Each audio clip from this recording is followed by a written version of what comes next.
Out from the Heart by James Allen. Foreword. Confucius said, "The perfecting of oneself is the fundamental base of all progress and all moral development," a maxim as profound and comprehensive as it is simple, practical, and uninvolved. For there is no surer way to knowledge, nor no better way to help the world than by perfecting one's self. Nor is there any nobler work or higher science than that of self-perfection. He who studies how to become faultless, who strives to be pure-hearted, who aims at the possession of a calm, wise, and seeing mind, engages in the most sublime task that man can undertake, and the results of which are perceptible in a well-ordered, blessed, and beautiful life. James Allen. Out from the Heart by James Allen, Chapter 1, The Heart and the Life. As the heart, so is the life. The within is ceaselessly becoming the without. Nothing remains unrevealed. That which is hidden is but for a time. It ripens and comes forth at last. Seed, tree, blossom, and fruit are the fourfold order of the universe.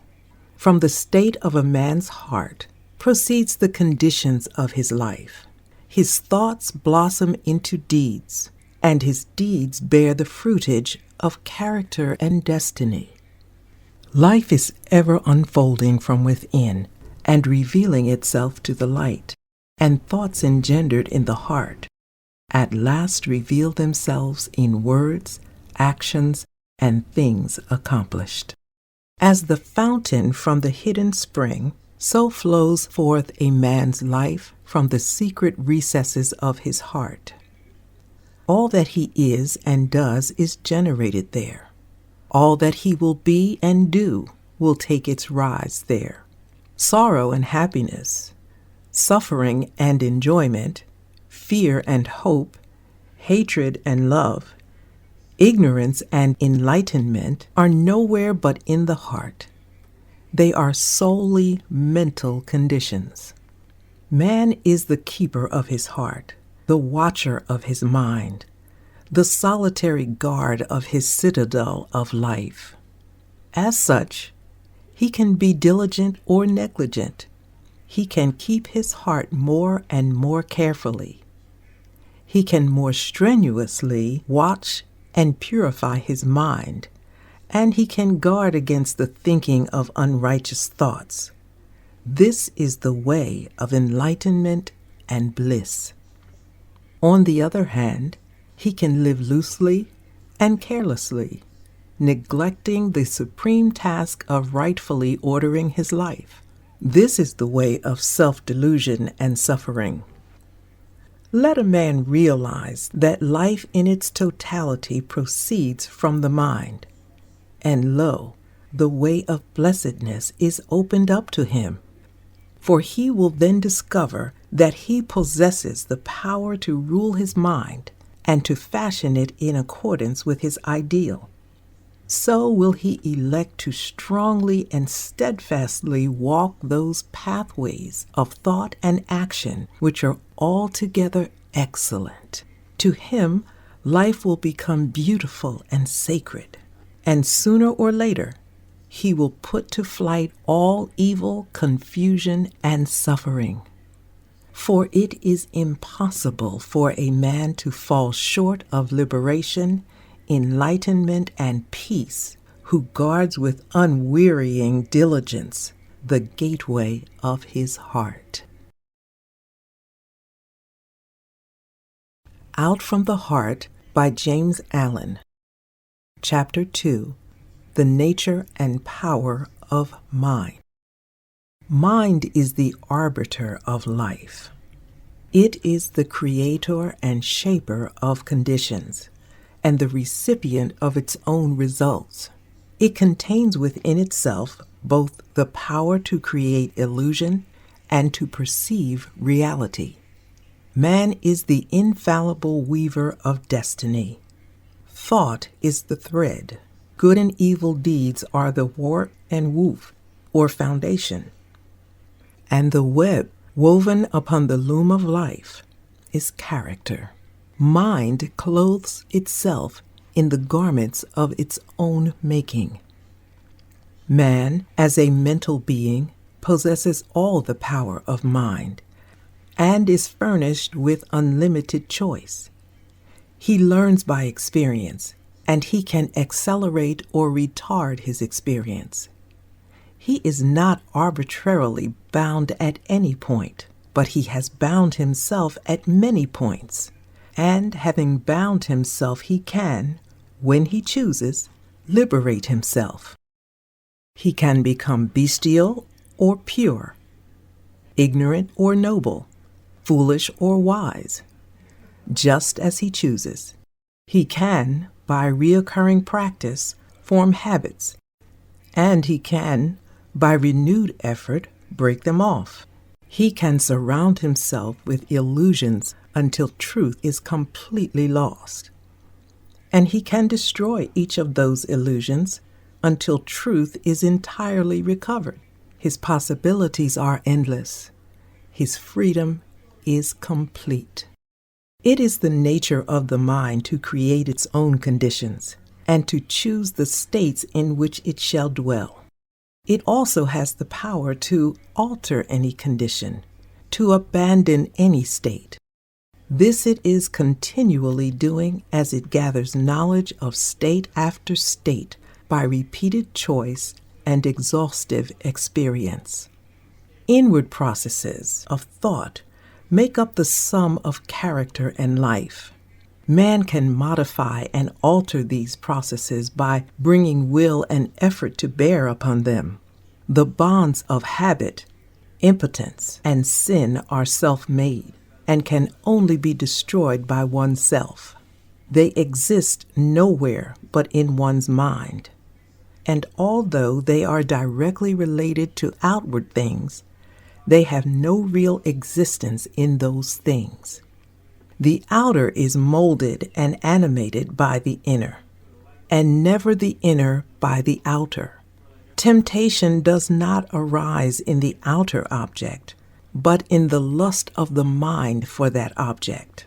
Nor do sorrow and suffering belong by nature to the external things and happenings of life, but in an undisciplined attitude of mind toward those things and happenings. The mind that is disciplined by purity and fortified by wisdom avoids all those lusts and desires which are inseparably bound up with affliction, and so arrives at enlightenment and peace. To condone others as evil, and to curse at outside conditions as the source of evil, increases and does not lessen the world's suffering and unrest. The outer is but the shadow and effect of the inner, and when the heart is pure, all outside things are pure. All growth and life is from within outward. All decay and death is from without inward. This is the universal law. All evolution proceeds from within. All adjustments must take place within. He who ceases to strive against others and employs his power in the transformation, regeneration, and the development of his own mind conserves his energies and preserves himself. And as he succeeds in harmonizing his own mind, he leads others by consideration and charity into a like blessed state. The way of enlightenment and peace is not gained by assuming authority and guidance over other minds, but by exercising a lawful authority over one's own mind and by guiding one's self in pathways of steadfast and lofty virtue. A man's life proceeds from his heart and his mind. He has compounded that mind by his own thoughts and deeds. It is within his power to refashion that mind by his choice of thought. He has compounded that mind by his own thoughts and deeds. It is within his power to refashion that mind by his choice of thought. In this manner, he can transform his life. Let us see how this is to be done. Out from the Heart by James Allen, Chapter 3, Formation of Habit. Every established mental condition is an acquired habit, and it has become such by continuous repetition of thought, despondency and cheerfulness, anger and calmness, covetousness and generosity. Indeed, all states of mind are habits built up by choice until they have become automatic. A thought constantly repeated at last becomes a fixed habit in the mind, and from such habits proceeds one's life. It is in the nature of the mind to acquire knowledge by the repetition of its experiences. A thought, which is very difficult at first to hold and dwell upon, at last becomes by constantly being held in the mind a natural and habitual practice. A boy or girl, when commencing to learn a trade, cannot even handle their tools right, much less use them correctly. But after long repetition and practice, they apply them with perfect ease and consummate skill. Likewise, a state of mind, at first apparently incapable of realization, is by perseverance and practice at last acquired and built into the character as a natural and spontaneous condition. In this power of the mind to form and reform its habits, its conditions, is contained the basis of a man's salvation. It is the open door to perfect liberty by the mastery of self. For as a man has the power to form harmful habits, so he equally has the same power to create habits that are essentially good. And here we come to a point which needs some clarifying, and which calls for deep and earnest thought on the part of the reader. It is commonly said that it is easier to do wrong, to sin, than to be holy. Such a condition has come to be regarded almost universally as a self-evident truth. No less a teacher than the Buddha has said, "Bad habits and deeds, hurtful to ourselves, are easy to do. What is beneficial and good, that is very difficult to do." And with regards to humanity generally, this is true, but it is only true as a passing experience, a fleeting factor in human evolution. It is not a fixed condition of things. It is not the nature of an eternal truth. It is easier for a man to do wrong than right because of the prevalence of ignorance, because of the true nature of things, and the essence and meaning of life are not understood. When a child is learning to write, it is extremely easy to hold the pen wrongly and to form his letters incorrectly, but it is painfully difficult to hold the pen and to write properly. This is because of the child's ignorance of the art of writing, which can only be dispelled by persistent effort and practice until, at last, it becomes natural and easy to hold the pen correctly, and difficult as well as altogether unnecessary to do the wrong thing. It is the same in the vital things of the mind and life. To think and do rightly requires much practice and renewed effort, but the time comes at last when it becomes habitual and easy to think and do rightly, and difficult as it is then seen to be altogether unnecessary to do that which is wrong. Just as an artisan becomes, by practice, accomplished in his or her craft, so you can become, by practice, accomplished in goodness. It is entirely a matter of forming new habits of thought. And he too, whom right thoughts have become easy and natural, and wrong thoughts and acts difficult to do, has attained to the highest virtue, to pure spiritual knowledge.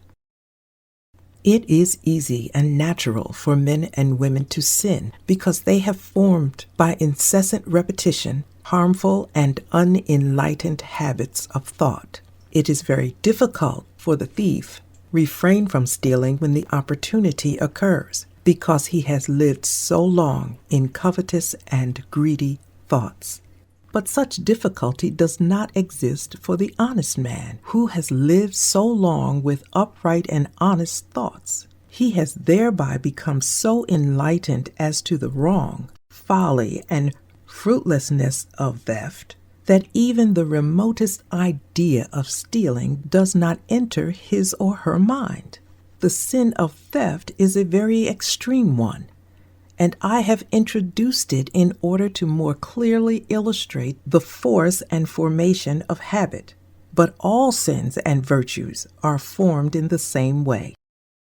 Anger and impatience are natural and easy to thousands of people because they are constantly repeating angry and impatient thoughts and acts. And with each repetition, the habit is more firmly established and more deeply rooted. Calmness and patience can become habitual in the same way by first grasping through effort a calm and patient thought.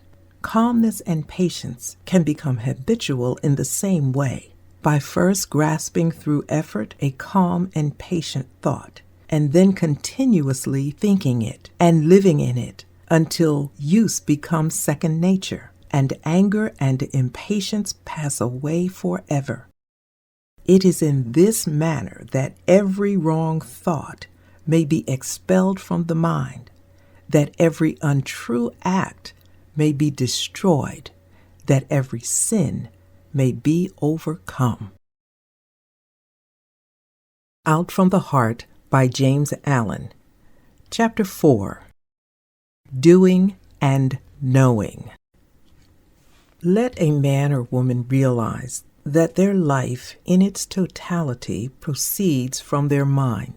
Let them realize that the mind is a combination of habits which he or she can, by patient effort, modify to any extent, and over which he or she can thus gain complete ascendancy, mastery, and control.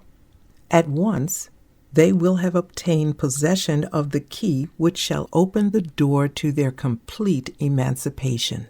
But freedom from the ills of life, which are the ills of one's mind, is a matter of steady growth from within, and not a sudden acquisition from without.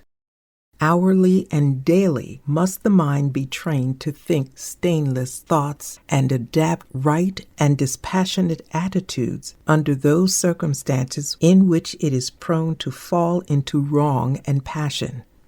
Like the patient sculptor upon his marble, the aspirant to the right life must gradually work upon the crude material of his mind until he has wrought out of it the ideal of his holiest dreams. In working toward such supreme accomplishment, it is necessary to begin at the lowest and easiest steps and proceed by natural, progressive stages to the higher and more difficult. This law of growth, progress, evolution, and unfoldment by gradual and ever ascending stages is absolute in every department of life and in every human accomplishment. Where it is ignored, total failure will result. In acquiring education, in learning a trade, or in pursuing business, this law is fully recognized and minutely obeyed by all. But in acquiring virtue, in learning truth, and in pursuing the right conduct and knowledge of life, it is unrecognized and disobeyed by nearly all. Hence, virtue, truth, and the perfect life remain unpracticed, unacquired, and unknown. It is a common error to suppose that the higher life is a matter of reading and adoption of theological or metaphysical hypotheses, and that spiritual principles can be understood by this method. The higher life is higher living in thought, word, and deed, and the knowledge of those spiritual principles which are eminent in a man or woman and in the universe can only be acquired after long discipline in the pursuit and practice of virtue. The lesser must be thoroughly grasped and understood before the greater can be known. Practice always precedes real knowledge. The schoolmaster never attempts to teach his pupils the abstract principles of mathematics at the start. He knows that such method of teaching would be in vain and learning impossible. He first places before them a simple sum and, having explained it, leaves them to do it. When, after repeated failure and ever-renewed effort, they have succeeded in doing it correctly, a more difficult task is set before them, and then another and another. It is not until the pupils have, through many years of diligent application, mastered all the lessons of arithmetic, that he attempts to unfold to them the underlying mathematical principles. In learning a trade, say that of a mechanic, a boy is not at first taught the principles of mechanics, but a simple tool is put into his hand, and he is told how rightly to use it. He is then left to do it by effort and practice. As he succeeds in plying his tools correctly, more and more difficult tasks are set before him until, after several years of successful practice, he is prepared to study and grasp the principles of mechanics. In a properly governed household, the child is first taught to be obedient and to conduct him or herself properly under all circumstances. The child is not even told why he or she must do this, but is commanded to do it. Only after he or she has far succeeded in doing what is right and proper is he or she told why they should do it. No parent would attempt to teach their child the principles of ethics before exacting from that child the practice of family duty and social virtue. Thus, practice ever precedes knowledge, even in the ordinary things of the world, and in spiritual things, in the living of higher life, this law is rigid in its demands. Virtue can only be known by doing, and the knowledge of truth can only be arrived by perfecting oneself in the practice of virtue. To be complete in the practice and acquisition of virtue is to be complete in the knowledge of truth. Truth can only be arrived at by daily and hourly doing the lessons of virtue, beginning with the simplest and passing on to the more difficult. A child patiently and obediently learns their lesson at school by constantly practicing, ever exerting themselves until all the failures and difficulties are surmounted. Likewise does the child of truth, undaunted by failure and made stronger by difficulties, apply themselves to right doing in thought and action. As they succeed in acquiring virtue, their mind unfolds itself in the knowledge of truth, and it is a knowledge in which they can securely rest. Out from the Heart by James Allen, Chapter 5, First Steps in the Higher Life. Seeing that the path of virtue is the path of knowledge, and that before the all-embracing principles of truth can be comprehended, perfection in the more lowly steps must be acquired. How, then, shall a discipline of truth begin? How shall one who aspires to the righting of his mind and the purification of his heart, that heart which is the fountain and repository of all the issues of life, learn the lessons of virtue? How does he thus build himself up in the strength of knowledge, destroying ignorance and the ills of life?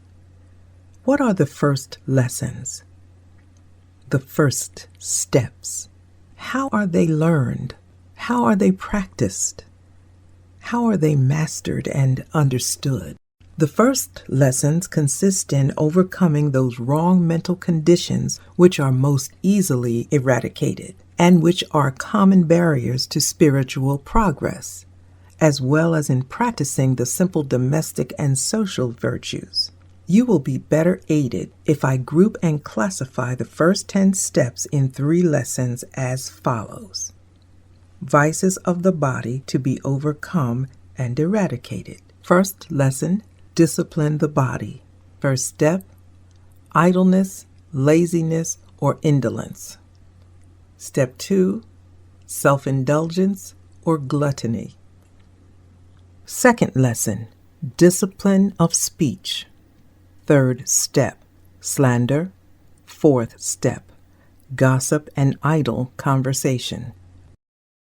Fifth step, abusive and unkind speech. Sixth step, frivolity and irreverent speech.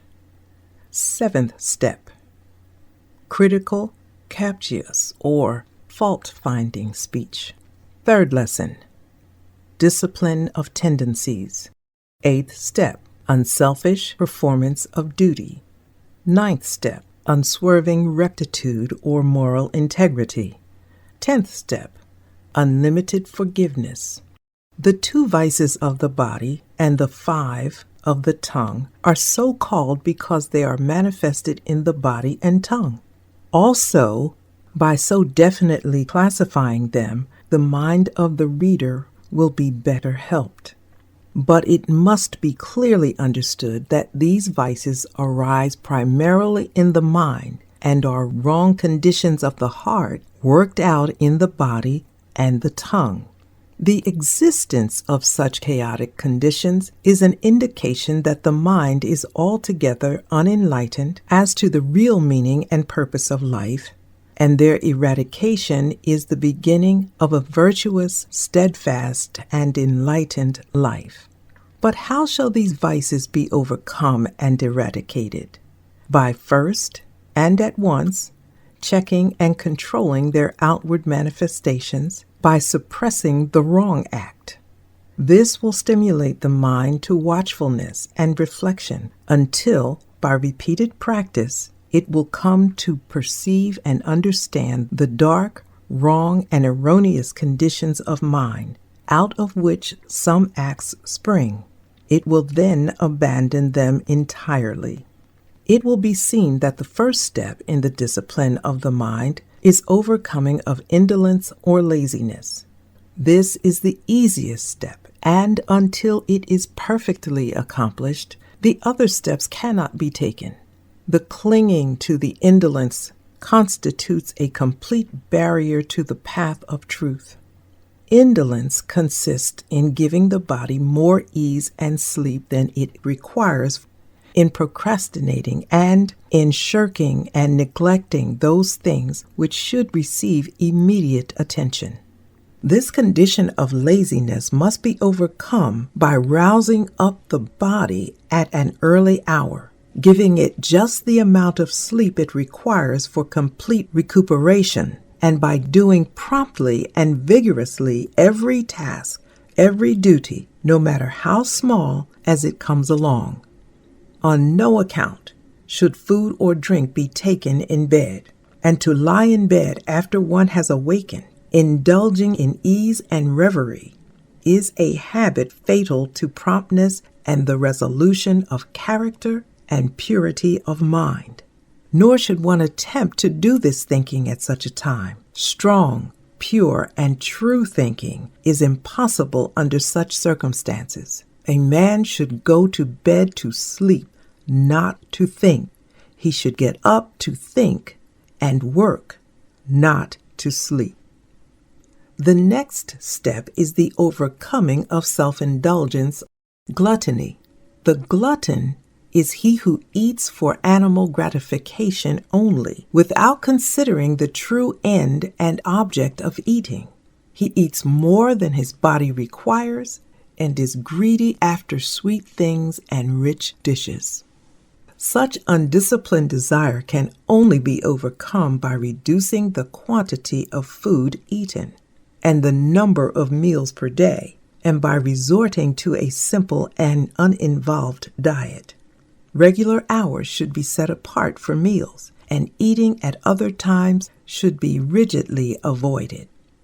Suppers should be abolished, as they are altogether unnecessary and promote heavy sleep and cloudiness of mind. The pursuit of such a method of discipline will rapidly bring the once ungoverned appetite under control, and as the sensual sin of self-indulgence is taken out of the mind, the right selection of foods will be instinctively and infallibly adapted to the purified mental condition.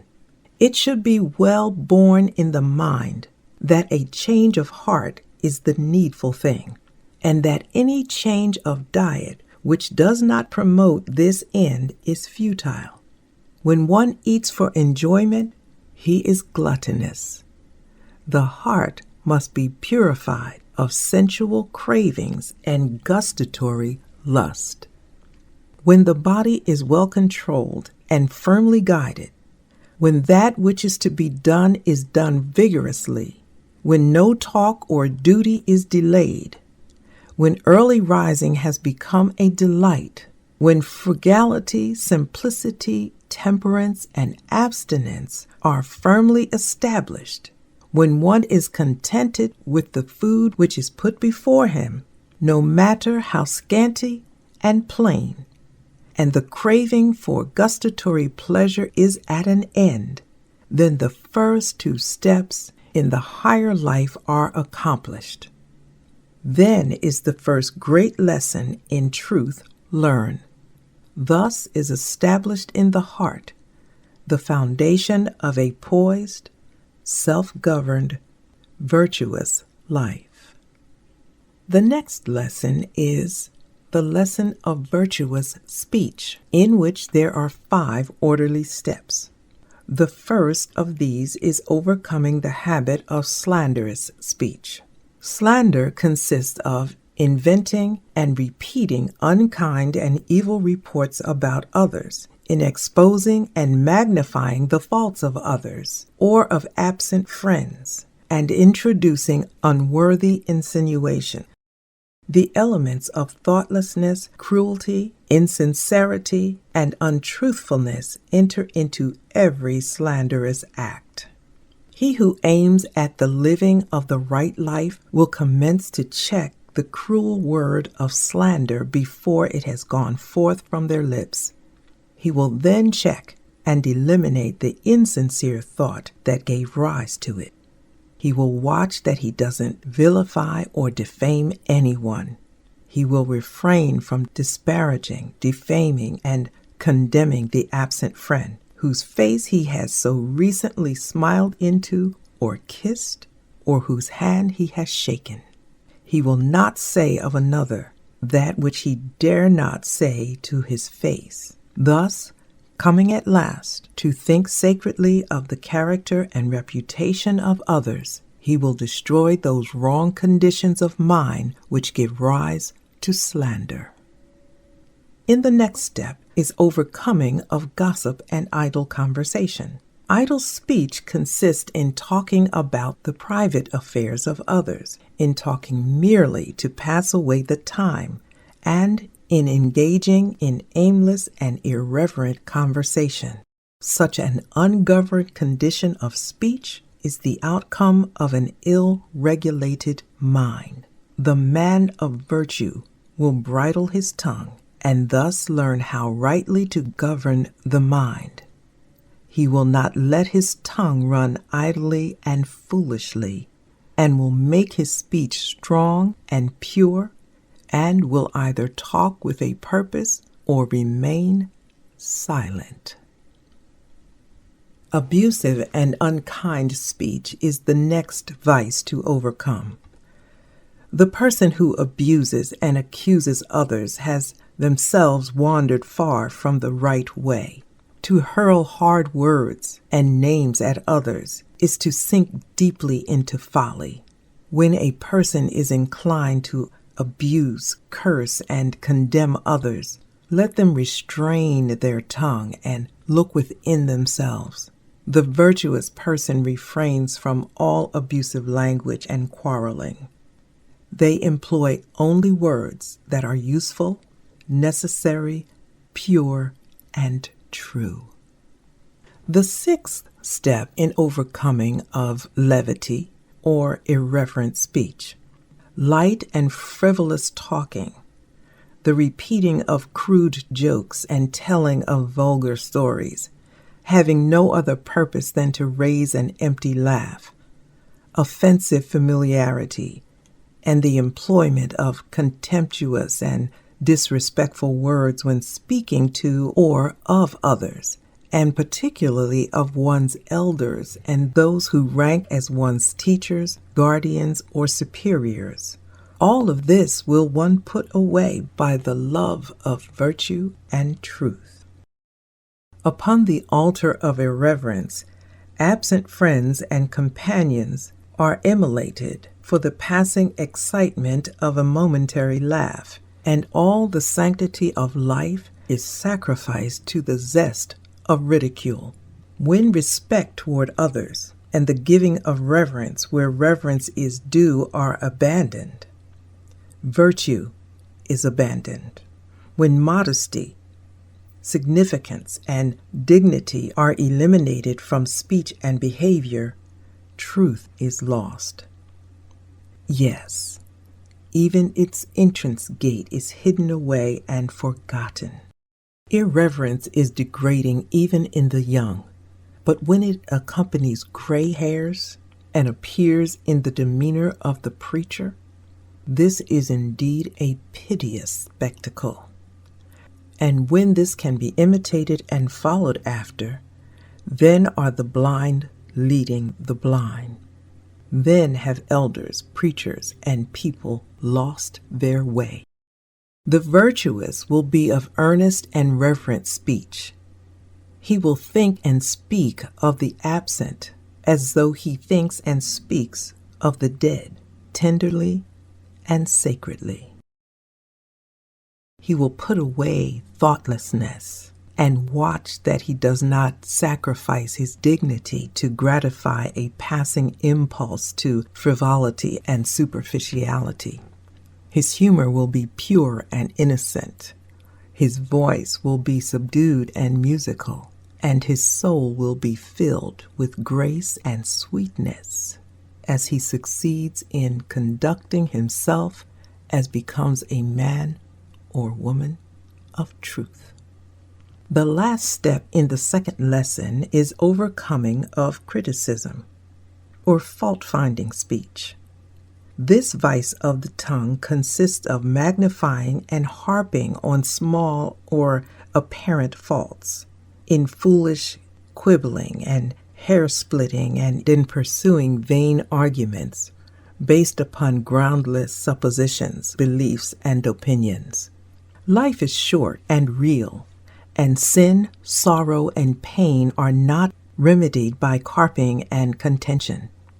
The man who is ever on the watch to catch at the words of others in order to contradict and dispute them has yet to reach the higher way of holiness, the truer life of self-surrender. The man who is ever on the alert to check his own words in order to soften and purify them will find the higher way and the truer life. He will conserve his energies, maintain his composure of mind, and preserve within himself the spirit of truth. When the tongue is well controlled and wisely subdued, when selfish impulses and unworthy thoughts no longer rush to the tongue demanding utterance, when the speech has become harmless, pure, gentle, gracious, and purposeful, and no word is uttered but in sincerity and honesty, then are the 5 steps of virtuous speech accomplished. Then is the second great lesson in truth learned and mastered. And now some will ask, but why all this discipline of the body and restraint of the tongue? Surely the higher life can be realized and known without such strenuous labor, such incessant effort and watchfulness. No, it cannot. In the spiritual as the material, nothing is done without labor, and the higher cannot be known until the lower is fulfilled. Can a person make a table before he has learned how to handle a tool or drive a nail? And can a person fashion their mind in accordance with truth before they have overcome the slavery of their body? As the intricate subtleties of language cannot be understood or wielded before the alphabet and the simplest words can be mastered, neither can the deep subtleties of the mind be understood and purified before the ABC of right conduct is perfectly acquired. As for the labor involved, does not the youth joyfully and patiently submit himself to a 7 years apprenticeship in order to master a craft? And does he not, day by day, carefully and faithfully carry out every detail of his master's instructions, looking forward to the time when, perfected through obedience and practice, he shall himself be a master? Where is the person who sincerely aims at excellence in music, painting, literature, or in any trade, business, or profession, who is not willing to give his whole life to the acquirement of that particular perfection? Shall labor, then, be considered where the very highest excellence is concerned, the excellence of truth? He who says the path which you have pointed out is too difficult, I must have truth without labor, salvation without effort, that man will not find his way out of the confusions and sufferings of selfhood. He will not find the calm, well-fortified life and the wisely ordered life. His love is for ease and enjoyment and not for truth. He who deep in his heart adores truth and aspires to know it will consider no labor too great to be undertaken, but will adopt it joyfully and pursue it patiently. By perseverance in practice, he will come to the knowledge of the truth. The necessity for this preliminary discipline of the body and tongue will be more clearly perceived when it is fully understood that all these wrong outward conditions are merely the expressions of wrong conditions of the heart. An indolent body means an indolent mind. An ill-regulated tongue reveals an ill-regulated mind. And the process of remedying the manifested condition is really a method of rectifying the inward state. Moreover, the overcoming of these conditions is only a small part of what is really involved in the process. Ceasing from evil leads to, and is inseparably connected with, the practice of good. While man is overcoming laziness and self-indulgence, he is really cultivating and developing the virtues of abstinence, temperance, punctuality, and self-denial. He is acquiring the strength, energy, and resolve which are indispensable to the successful accomplishment of the higher tasks. While he is overcoming the vices of speech, he is developing the virtues of truthfulness, sincerity, reverence, kindness, and self-control, and is gaining the mental steadiness and fixedness of purpose, without which the more remote subtleties of the mind cannot be regulated, and the higher stages of conduct and enlightenment cannot be reached. Also, as he has to do right, his knowledge deepens, and his insight is intensified. Just as a child's heart is glad when a school task is mastered, so with each victory achieved, the man of virtue experiences a bliss which the seeker after pleasure and excitement can never know. And now we come to the third lesson of the higher life, which consists of practicing and mastering in one's daily life 3 great fundamental virtues. Number 1, unselfish performance of duty. Number 2, unswerving rectitude, moral integrity. Number 3, unlimited forgiveness. Having prepared the mind by overcoming the more surface and chaotic conditions mentioned in the first 2 lessons, the striver after virtue and truth is now ready to enter upon greater and more difficult tasks and to control and purify the deeper motives of the heart. Without the right performance of duty, the higher virtues cannot be known, and truth cannot be apprehended. Duty is generally regarded as an irksome labor, a compulsory something which must be toiled through or be in some way avoided. This way of regarding duty proceeds from a selfish condition of mind and a wrong understanding of life. All duty should be regarded as sacred, and its faithful and unselfish performance one of the leading rules of conduct. All personal and selfish considerations should be extracted and cast away from the doing of one's duty, and when this is done, duty ceases to be irksome and becomes joyful. Duty is only irksome to him who craves some selfish enjoyment or benefit for himself. Let the man who is chafing under the irksomeness of his duty look to himself, and he will find that his wearisomeness proceeds not from the duty itself, but from his selfish desire to escape it. He who neglects duty, be it great or small, or of a public or private nature, neglects virtue. He who in his heart rebels against duty, rebels against virtue. When duty becomes a thing of love, and when every particular duty is done accurately, faithfully, and dispassionately, there is much subtle selfishness removed from the heart, and a great step is taken toward the heights of truth.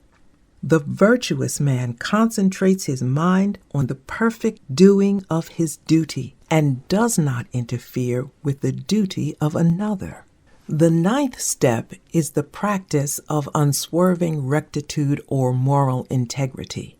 This virtue must be firmly established in the mind, and so enter into every detail of a man's life. All dishonesty, deception, trickery, and misrepresentation must be forever put away, and the heart purged of every vestige of insincerity and deception. The least digression from the path of rectitude or righteousness is a deviation from virtue.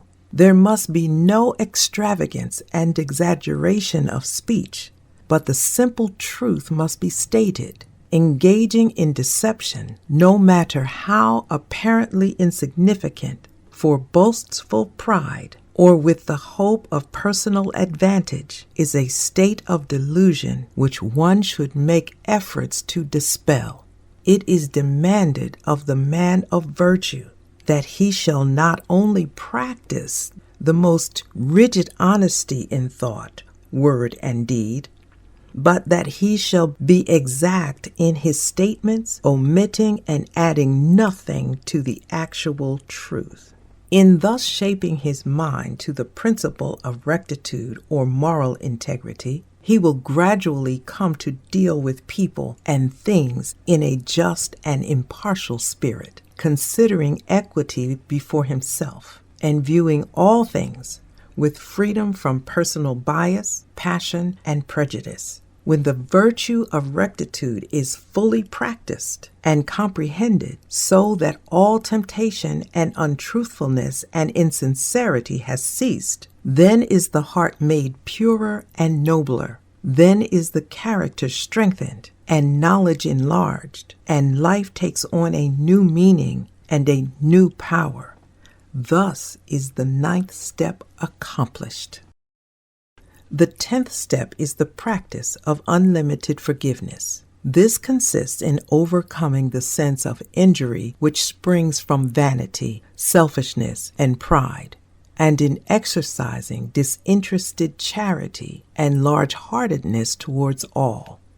Spite, retaliation, and revenge are so utterly ignoble so base and so small and foolish as to be altogether unworthy of being noticed or harbored.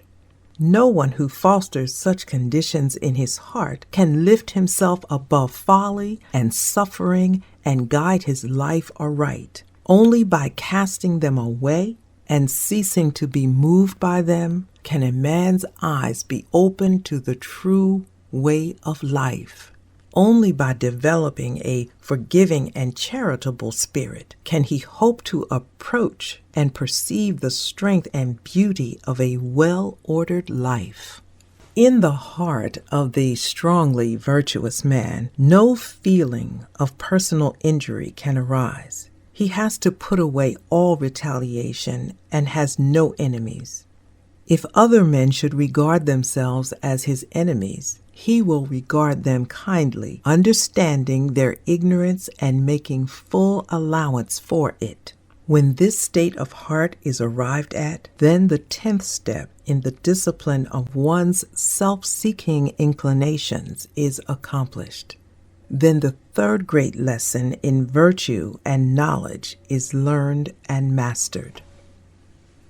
Having thus laid down the first 10 steps and 3 lessons in right doing and right knowing, I leave those of my readers who are prepared for them to learn and master them in their everyday life. There is, of course, a still higher discipline of the body, a more far-reaching discipline of the tongue, and greater and more all-embracing virtues to acquire and understand before the highest state of bliss and knowledge can be grasped. But it is not my purpose to deal with them here. I have expounded only on the first and easiest lesson in the higher path, and by the time these are thoroughly mastered, the reader will have become so purified, strengthened, and enlightened that he will not be left in the dark as to his future progress. Those who have completed these 3 lessons will already have perceived beyond and above the high attitudes of truth and the narrow and precipitous track which leads to them, and will choose whether they shall proceed. The straight path which I have laid down can be pursued by all with greater profit to themselves and to the world. And even those who do not aspire to the attainment of truth will develop greater intellectual and moral strength, finer judgment, and deeper peace of mind by perfecting themselves in this path. Nor will their material prosperity suffer by this change of heart. No, it will be rendered truer, purer, and more enduring. If there is one who is capable of succeeding and fitted to achieve, it is the one who has abandoned the petty weaknesses and everyday vices of their kind, who is strong enough to rule their body and mind, and who pursues with fixed resolve the path of unswerving integrity and sterling virtue. Out from the Heart by James Allen, Chapter 6, Mental Conditions and Their Effects. Without going into the details of the greater steps and lessons in the right life, a task outside the scope of this small book, a few hints concerning those mental conditions from which life in its totality springs seem in order.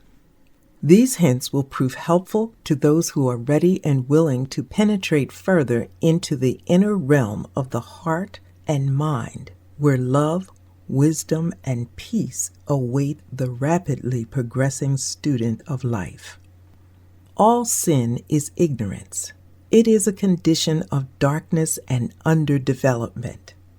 The wrong thinker and the wrong doer is in the same position in the school of life as the ignorant pupil in the school of learning.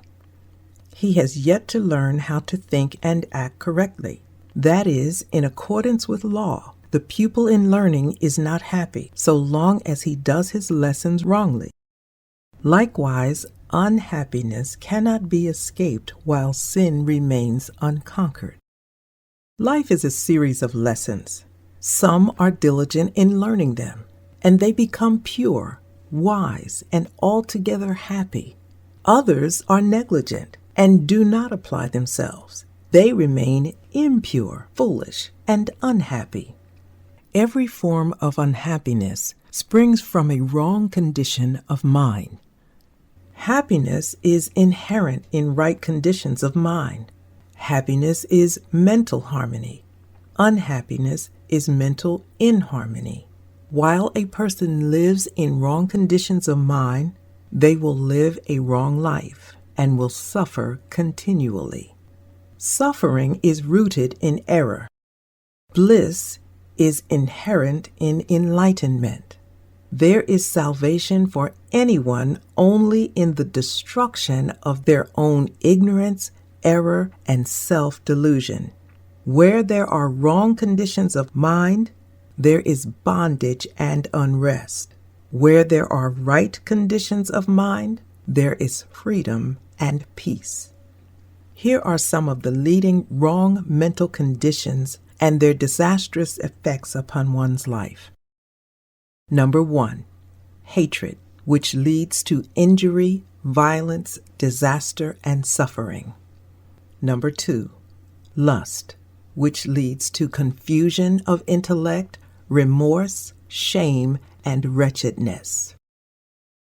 Number 3, covetousness, which leads to fear, unrest, unhappiness, and loss.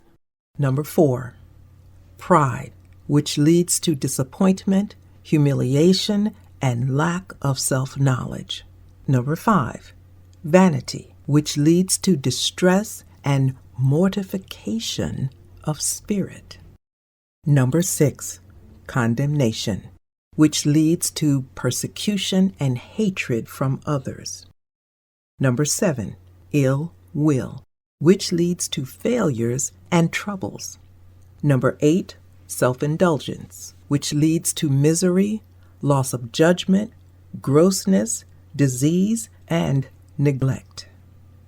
Number 9, anger, which leads to loss of power and influence. Number 10, desire or self-slavery, which leads to grief, folly, sorrow, uncertainty, and loneliness. The above wrong conditions of mind are merely negations. They are states of darkness and deprivation and not positive power. Evil is not a power. It is ignorance and misuse of good. The hater is he who has failed to do the lesson of love correctly, and he suffers in consequence. When he succeeds in doing it rightly, the hatred will have disappeared, and he will see and understand the darkness and impotence of hatred. This is so with every wrong condition. The following are some of the more important mental conditions and their beneficial effects upon one's life.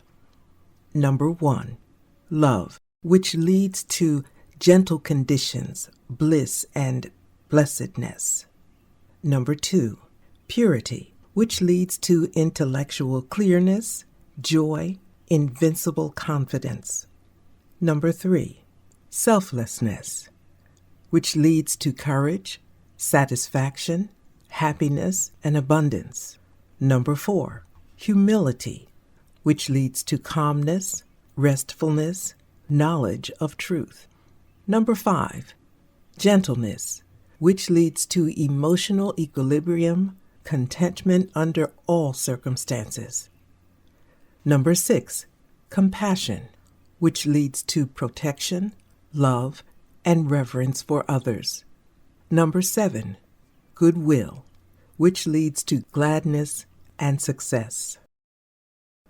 Number 8, self-control, which leads to peace of mind, true judgment, refinement, health, and honor. Number 9, patience, which leads to mental power and far-reaching influence.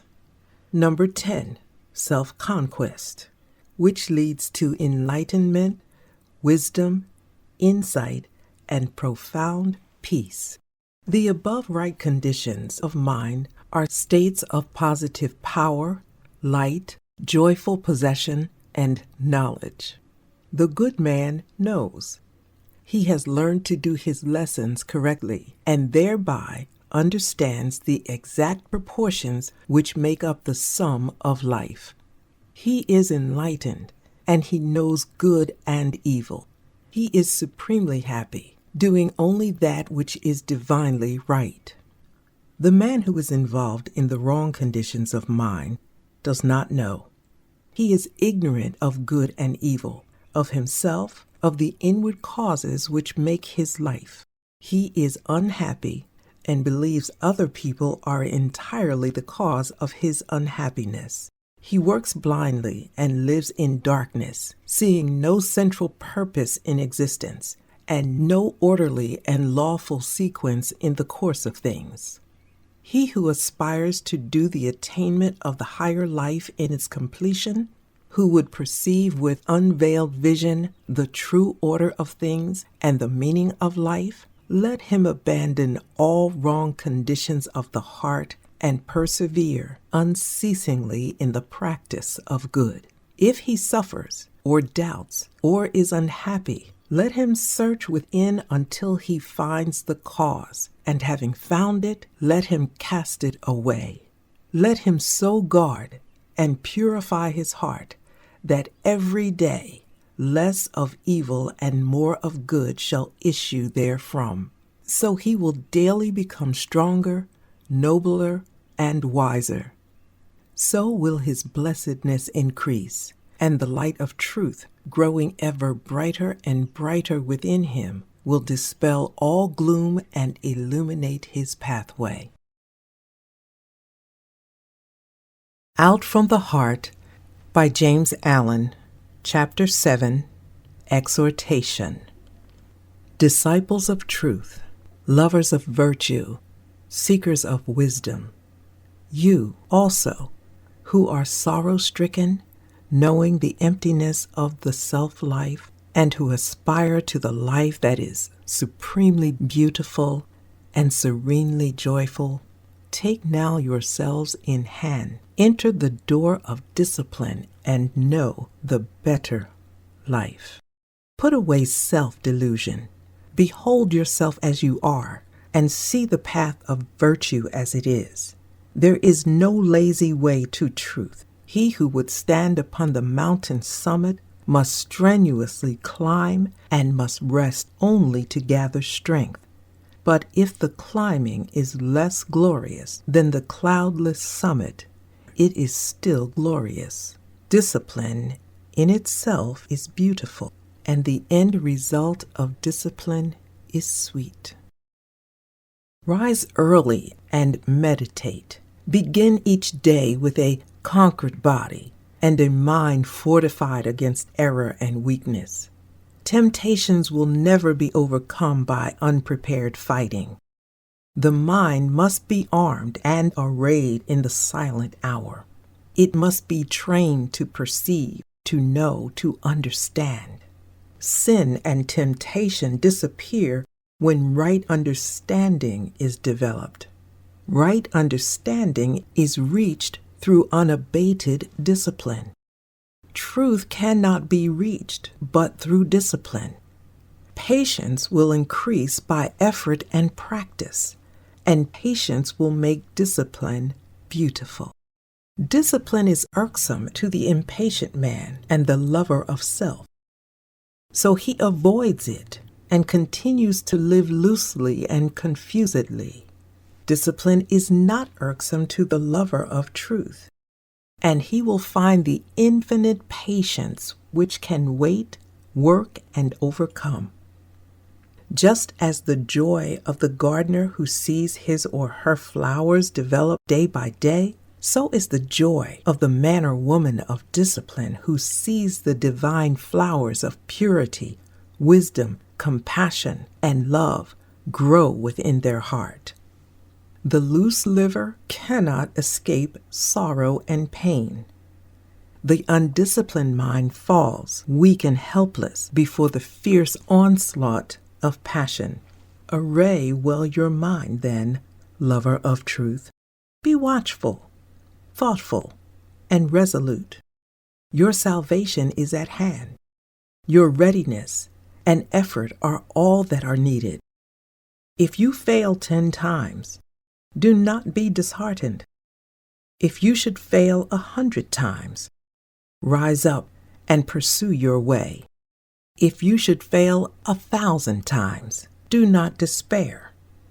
When the right path is entered, success is sure if the path is not utterly abandoned. First strife, then victory. First labor, then rest. First weakness, then strength. In the beginning, the lower life and the glare and confusion of battle, and at the end, the life beautiful, the silence and the peace. All common things, each day's events, that with the hour begin and end. Our pleasures and our discontents are rounds by which we may ascend. We have not wings, we cannot soar, but we have feet to scale and climb. Longfellow. This is the end of the audiobook Out from the Heart by James Allen. Visit my YouTube channel, Carol L. Lawrence, to listen to other audiobooks by the Sacred Masters, or visit the Thinker's Mart on my website to purchase other audiobooks and audios of sacred writings. I'm Carol. Namaste.